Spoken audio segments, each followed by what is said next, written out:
Hi all, this is Pon Lakshmi from It's Time for TNPSC. So இன்றைக்கி ஒரு book review video தான் பார்க்க போகிறோம். ஸோ ஆல்ரெடி இப்போது ஃபர்ஸ்ட் இந்த இயரில் நமக்கு டிஎன்பிஎஸ்சி ஏஇ சிவில் இன்ஜினியரிங்கான நோட்டிஃபிகேஷன் தான் ரிலீஸ் ஆகிருக்கு. ஸோ அது ரிலேட்டடான ஒரு புக் தான் நம்ம வந்து பார்க்க போகிறோம். ஸோ இது வந்து பார்த்திங்கன்னா உங்களுக்கு ஏஇ சிவில் இன்ஜினியரிங்கான previous year question collection with explanation. ஓகேங்களா? ஸோ நமக்கு இது வரைக்கும் இந்த மாதிரி வித் எக்ஸ்ப்ளனேஷனோட ஒரு புக் கூட நமக்கு லான்ச் ஆனதே கிடையாது, அதுவும் மெயினாக டெக்னிக்கல் ஸ்ட்ரீமில். ஓகேங்களா? ஸோ சிவில் இன்ஜினியரிங்காக லாஸ்ட் அரவுண்ட் ஒரு 5 இயர்ஸ்க்கு மேலே உள்ள கொஸ்டின்ஸ் எல்லாமே. ஓகேங்களா? ஸோ உங்களுக்கு வித் எக்ஸ்ப்ளனேஷனோட சொல்யூஷனோட வந்து கொடுத்துருக்காங்க ப்ரீவியஸ் இயர் கலெக்ஷன்ஸ். ஓகேங்களா? மொத்தம் 2 வால்யூமாக வந்து நமக்கு லான்ச் பண்ணியிருக்காங்க. யாருன்னு பார்த்தீங்கன்னா SR engineering classes Saravanan sir தான் வந்து லான்ச் பண்ணியிருக்காங்க. ஆல்ரெடி அவங்களோட ஜேடிஓ புக் ரிவ்யூ வந்து நம்ம பார்த்துருப்போம், ரொம்பவே யூஸ்ஃபுல்லாக இருந்துச்சு. ஸோ அதே வரிசையில் இப்போ வந்து உங்களுக்கு ஏஇக்கான இந்த புக் வந்து வால்யூம் 1 வால்யூம் 2ன்னு சொல்லிட்டு 2மே லான்ச் பண்ணியிருக்காங்க. வித் இதில் வந்து revision chart and mind map புக்கும் கூட அவைலபிளாக இருக்குது. ஸோ அதை பற்றின டீட்டெயில் நீங்கள் கேட்கணுன்னா அவங்கள்ட்ட தனியாக ப்ரைவேட்டாக நீங்கள் கேட்டுக்கலாம். ஸோ இதில் பார்த்தீங்கன்னா உங்களுக்கு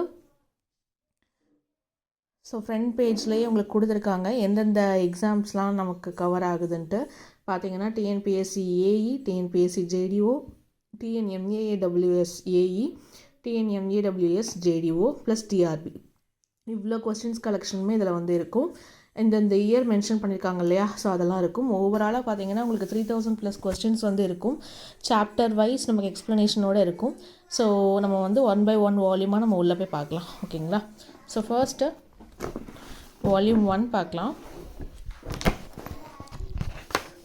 ஸோ இண்டெக்ஸில் ஃபஸ்ட்டு யார் ஃபவுண்டர், எப்போ ஃபர்ஸ்ட் எடிஷன், இப்போ தான் 2026 தான் ரிலீஸ் பண்ணியிருக்காங்க.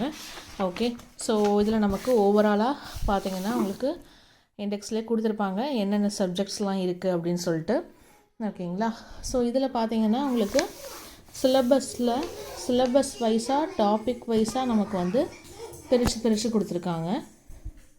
ஸோ அதில் ஃபர்ஸ்ட் பார்த்தீங்கன்னா உங்களுக்கு இது யூனிட் வைஸாக எவ்வளோ கொஸ்டின்ஸ் இருக்குங்கிறது கூட நமக்கு செப்பரேட்டாக வந்து நமக்கு கொடுத்துருப்பாங்க. ஓகேங்களா? ஸோ இப்போ பில்டிங் மெட்டீரியல்ஸ் பார்த்தீங்கன்னா உங்களுக்கு டோட்டலாக 286 கொஸ்டின்ஸ் இருக்குது. அதில் என்னென்ன டாப்பிக்லாம் இருக்குது, அந்தந்த டாப்பிக்கில் எத்தனை கொஸ்டின்ஸ் இருக்குது அப்படிங்கிறத முதற்கொண்டு பிரித்து கொடுத்துருக்காங்க. ப்ளஸ் சர்வேயிங் பார்த்தீங்கன்னா தெரியும், சர்வேயிங் என்னென்ன டாபிக்ஸ்லாம் இருக்குது, அதோட number of questions, strength of material, அதுக்கப்புறம் structural analysis, geotechnical engineering, environmental engineering, RCC, hydraulics, hydrology, irrigation. அதுலேயுமே ஹைட்ராலிக்ஸில் எத்தனை கொஷின், அதில் என்னென்ன டாபிக் எத்தனை கொஷின் இருக்குது, அப்புறம் ஹைட்ராலஜியில் எத்தனை, இரிகேஷனில் எத்தனை, டிரான்ஸ்போர்ட்டேஷனில் எத்தனை, அண்ட் தென் ப்ராஜெக்ட் மேனேஜ்மெண்ட்டில் எத்தனை, எஸ்டிமேஷனில் எத்தனைன்னு சொல்லிட்டு செப்பரேட்டாக நமக்கு கொடுத்துருக்காங்க. பார்த்தீங்கன்னா தெரியும். ஓகே. இதெல்லாம் நம்பர் ஆஃப் கொஸ்டின்ஸு. ஓவராலாக ஃபைனலாக உங்களுக்கு பார்த்தீங்கன்னா அரௌண்ட் 3287 கொஸ்டின்ஸ் வந்து நமக்கு வந்து கவர் பண்ணியிருக்காங்க வித் எக்ஸ்ப்ளனேஷனோட. அதுதான் மெயின். ஏன்னா நமக்கு இது வரைக்கும் டெக்னிக்கல் ஸ்ட்ரீமில் இது வரைக்கும் யாரும் இந்த மாதிரி புக் லான்ச் பண்ணதே கிடையாது. இப்போ எஸ்எஸ்சிக்கு ஐஇஎஸ்க்குலாம் நீங்கள் வந்து மெய்டிசி, ஐஎஸ் மாஸ்டர் புக்ஸ்லாம் பார்த்துருப்பீங்க, வைசிடி புக்ஸ்லாம் பார்த்துருப்பீங்க. உங்களுக்கு அதிலெல்லாம் பார்த்தீங்கன்னா உங்களுக்கு வித் எக்ஸ்ப்ளனேஷனோட கொடுத்துருப்பாங்க.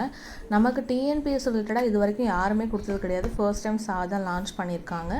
ஸோ இதில் பார்த்தீங்கன்னா உங்களுக்கு பில்டிங் மெட்டீரியல்ஸில் எவ்வளோ கொஸ்டின்ஸ் என்னங்கிறது ஓவராலாக ஃபைனலைஸ்டாக திரும்ப கொடுத்துருக்காங்க. ப்ளஸ் ஒவ்வொரு ஒவ்வொரு யூனிட்டுக்குமே வந்து செப்பரேட்டாக ப்ளூ பிரிண்ட்டும் ப்ரொவைட் பண்ணியிருக்காங்க. பார்த்தீங்கன்னா தெரியும்.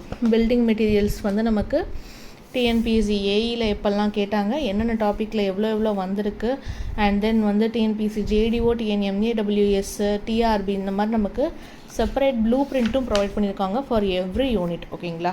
ஸோ பார்த்தீங்கனாலே தெரியும். ஸோ ஒவ்வொரு யூனிட்டுக்கும், ஈச் அண்ட் எவ்ரி யூனிட்டுக்கும் இந்த மாதிரி நமக்கு ப்ரொவைட் பண்ணியிருக்காங்க. ஸோ இது வந்து structural analysis, geotechnical engineering, and then flow சார்ட்லேயுமே நமக்கு ஒரு ப்ரொவைட் பண்ணியிருக்காங்க. ஸோ பில்டிங் மெட்டீரியல்ஸ் பார்த்தீங்கன்னா உங்களுக்கு அப்போ வந்து கொஸ்டின்ஸ் அதில் நம்ம கேட்டிருக்கிறது எவ்வளோ தூரம் ரைஸ் ஆகிருக்கு, எவ்வளோ தூரம் ஃபாலோ ஆகிருக்கு, அடுத்து நமக்கு ஃப்யூச்சரில் கேட்பாங்களாங்கிறத ஃபைனலைஸ் பண்ணுறதுக்கான நமக்கு ஒரு flow chart and pie chart மூலியமாகவும் நமக்கு கொடுத்துருக்காங்க. பார்த்தீங்கன்னா தெரியும். ஸோ அதுவுமே நமக்கு ஒவ்வொரு யூனிட்டுக்குமே நமக்கு செப்பரேட்டாக அந்த மாதிரி நமக்கு கொடுத்துருக்காங்க. ஸோ தேட் நமக்கு அனலைஸ் பண்ணி படிக்கிறதுக்கு ரொம்பவே ஈஸியாக இருக்கும்.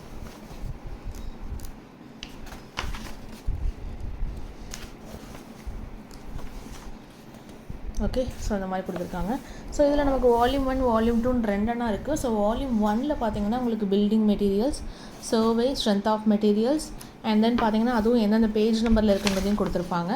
Plus structure analysis, geotechnical engineering, இந்த 5 சப்ஜெக்ட்டும் வால்யூம் 1ல் கவர் பண்ணியிருக்காங்க. அதே மாதிரி வால்யூம் 2ல் என்னென்னு நம்ம பார்க்கலாம். ஓகேங்களா? ஸோ பில்டிங் மெட்டீரியல்ஸ் பாருங்கள். எக்ஸாம்பிளுக்கு பார்த்தீங்கன்னா உங்களுக்கே தெரியும். இப்போ பிரிக் ஸ்டோன் மேசன்ட்ரி அப்படின்னு எடுத்துக்கிட்டோன்னா ஃபஸ்ட்டு அந்த டாப்பிக்கில் உங்களுக்கு ஏஇ 2025ல் என்னென்ன கொஷின்ஸ்லாம் கேட்டிருக்காங்க அப்படின்னு கொடுத்துட்டாங்க. வித் ஆன்சர் கீ பக்கத்துலேயே கொடுத்துருக்காங்க, எக்ஸ்ப்ளனேஷனும் நமக்கு கொடுத்துருக்காங்க. ஸோ நம்ம இப்போ அதுதான் பிரிக் மேசன்ட்ரி தான் ஆன்சர்னால் அது போக உள்ள ரிமைனிங் 3 ஆப்ஷன்ஸ்க்கான எக்ஸ்ப்ளனேஷனுமே நமக்கு தெரியும். ஸோ நமக்கு அனலைஸ் பண்ணி படிக்கிறதுக்கு ரொம்பவே யூஸ்ஃபுல்லாக இருக்கும். ஸோ அதே மாதிரி 2025 நமக்கு ஃபுல் அண்ட் ஃபுல் கவர் பண்ணதுக்கு அப்புறமாட்டு அகெயின் நெக்ஸ்ட்டு 2024க்குள்ள கொஸ்டின்ஸ் வந்து ப்ரொவைட் பண்ணுவாங்க. ஸோ அந்த மாதிரி இருக்கும். ஓகேங்களா? ஸோ பார்த்தீங்கன்னா தெரியும் ஏஇ 2024, ஜேடிஓ 2024 பக்கத்துலேயே நமக்கு எந்தெந்த இயரில் கேட்டது. இது பார்த்திங்கன்னா ஏஇ 2023. இந்த மாதிரி நமக்கு ஈச் அண்ட் எவ்ரி சப்ஜெக்ட் வந்து உங்களுக்கு எவ்ரி யூனிட் உங்களுக்கு வித் எக்ஸ்ப்ளனேஷனோட டாபிக் வைஸாக கொஸ்டின்ஸ் வந்து கொடுத்துருக்காங்க. இந்த குவாலிட்டியில் எங்கேயுமே இருக்காது. ஸோ இதே மாதிரி வால்யூம் 2 நம்ம பார்த்துடலாம். ஸோ வால்யூம் 2லேயுமே அதே ப்ரிஃபரன்சஸ் எல்லாமே உங்களுக்கு வந்து ப்ரொவைட் பண்ணியிருப்பாங்க. ஓகேங்களா? ஸோ ஃப்ரண்ட்டில் வந்து அதே மாதிரி நமக்கு என்னென்ன, ஸோ நமக்கு வால்யூம் 2 படிச்சுட்டு இருக்கும்போது வால்யூம் 1ல் உள்ள சப்ஜெக்ட் ஏதாவது நமக்கு இந்த இது நமக்கு ஏதாவது பார்க்கணும்னு தோணுச்சுன்னா திரும்ப அந்த புக்கு போய் எடுக்கணும்னு அவசியம் கிடையாது. அதே ஒரு மாதிரி நமக்கு இண்டெக்ஸில் எல்லாமே இதுலேயும் கொடுத்துருப்பாங்க, ப்ளூ பிரிண்ட்ஸ் கொடுத்துருப்பாங்க, பை சார்ட்ஸ் எல்லாமே கொடுத்துருப்பாங்க. ப்ளஸ் நமக்கு இதில் என்னென்ன சப்ஜெக்ட்ஸ்லாம் கவர் ஆகுது அப்படின்னு பார்த்தீங்கன்னா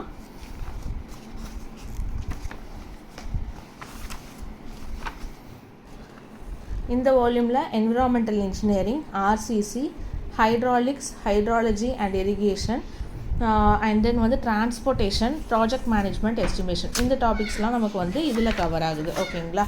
ஸோ நல்லாவே நமக்கு இதுலேயும் ப்ரொவைட் பண்ணியிருப்பாங்க. ஸோ இதுலேயும் பார்த்தீங்கன்னா என்விரான்மெண்டல் இன்ஜினியரிங்கில் ஏஇ 2025ல் என்ன, அதாவது இப்போ first source of water demand அப்படின்னா அதில் ஏஇ 2025ல் என்ன கேட்டிருக்காங்க, 24ல் என்ன கேட்டிருக்காங்க, ஏஇ 2023ல் என்ன கேட்டிருக்காங்க அப்படிங்கிற மாதிரி செப்பரேட்டாகவே கொடுத்துருக்காங்க வித் எக்ஸ்ப்ளனேஷனோட. ஓகேங்களா? ஸோ இந்த புக் வந்து பர்ச்சேஸ் பண்ணணும்னு வச்சிங்கன்னா சார் ஆல்ரெடி லான்ச் பண்ணி ரொம்ப நாள் ஆகுது. லான்ச்சிங் ஆஃபராக 2000 ருபீஸ்க்கு கொடுத்துட்டு இருந்தாங்க. ஸோ இப்போ வந்து உங்களுக்கு அந்த 2000 ருபீஸ் ஆஃபர் எண்ட் ஆயிடுச்சு. பட் நம்மளோட கூப்பன் கோட் பொன்லக்ஷ்மி 10 அப்படின்னு நீங்கள் சொல்லணும். ஓகே, PONLAKSHMI பொன்லக்ஷ்மி 10 அப்படிங்கிற அந்த கூப்பன் கோட் நீங்கள் சொன்னீங்கன்னா உங்களுக்கு ஆக்சுவல் ஓவரால் ப்ரைஸ் வந்து பார்த்தீங்கன்னா 3000 ருபீஸ் வரும். இந்த புக்கான ப்ரைஸு 2700க்கு நீங்கள் வந்து பர்ச்சேஸ் பண்ணிக்கலாம். ஓகேங்களா? 10% டிஸ்கவுண்ட் ஆகி இந்த கூப்பன் கோட் யூஸ் பண்ணி நீங்கள் வந்து பர்ச்சேஸ் பண்ணிங்கன்னா 2700க்கு பர்ச்சேஸ் பண்ணிக்கலாம். 300 ருபீஸ் வந்து லெஸ் ஆகும். ஸோ இதில் நம்ம உங்களுக்கு வந்து காண்டாக்ட் நம்பர் நான் வந்து கொடுக்குறேன். ஸோ அந்த நம்பருக்கு நீங்கள் காண்டாக்ட் பண்ணி வந்து பர்ச்சேஸ் பண்ணிக்கலாம். ஓகேங்களா? ஸோ இதுதான் வந்து காண்டாக்ட் நம்பர், பார்த்துக்கோங்க. இந்த காண்டாக்ட் நம்பருக்கு கால் பண்ணி பொன்லக்ஷ்மி 10ங்கிற கூப்பன் கோட் சொல்லி நீங்கள் வந்து பர்ச்சேஸ் பண்ணிக்கலாம். ஸோ வித்தவுட் கூப்பன் கோட் பார்த்தீங்கன்னா உங்களுக்கு 3000 ருபீஸ் புக் ப்ரைஸ் வரும். இந்த கூப்பன் கோடுமே பார்த்தீங்கன்னா உங்களுக்கு ஜூன் 1 வரைக்கும் தான் வேலிடாக இருக்கும். ஓகேங்களா? 1 வீக் மட்டும்தான் இந்த கூப்பன் கோடுமே உங்களுக்கு வேலிடாக இருக்கும். ஆஃப்டர் தேட் இந்த புக்கோட ப்ரைஸுங்கிறது அரௌண்ட் உங்களுக்கு 3000 ருபீஸ்க்கு போயிடும். ஸோ கண்டிப்பாக யூட்டிலைஸ் பண்ணிக்கோங்க. பார்த்தீங்கன்னா தெரியும் உங்களுக்கு பேஜஸே எவ்வளோ ஹானாக இருக்குன்னு. ஸோ 3000 ருபீஸ்க்கு இது ஆக்சுவலாக உங்களுக்கு ஒர்த்து தான். ஆஃபர் கொடுக்குறப்போ அவங்களுக்கு கொஞ்சம் லாஸ் தான். பட் இருந்தாலும் ஸ்டூடெண்ட்ஸ் எல்லாருமே யூட்டிலைஸ் பண்ணிக்கணும். அதுவும் இப்போ எக்ஸாம் வர நியர்பை வருதுங்கிறதுனால தான் அவங்க இந்த ஆஃபரை ப்ரொவைட் பண்ணுறாங்க. ஸோ கண்டிப்பாக யூட்டிலைஸ் பண்ணிக்கோங்க. Okay, thank you.